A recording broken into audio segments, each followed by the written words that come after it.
দিদি এখনো সময় আছে, এসব উল্টোপাল্টা জিনিস ছাড়, পড়াশোনায় মন দে, নাহলে কিন্তু বাবা মা তোর এই না, একে তো আবার এটাও বলা যাবে না, নইলে বাবা মা বিয়ে দিয়ে দেবে, নাহলে আরো বাদরামি শুরু করবে।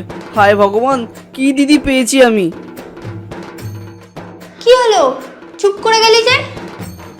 না না কিছু না, যাই হোক আমি যাই ভিতরে, আমার অনেক কাজ আছে বুঝলি তো। ভাই, আবার কি হলো?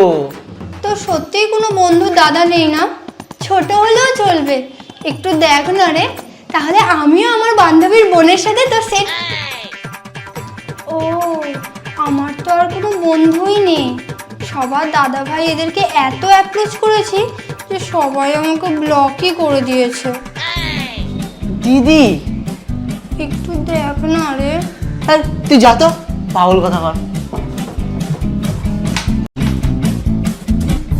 আরে সাবস্ক্রাইব করে দাও নেক্সট ভিডিওর জন্য।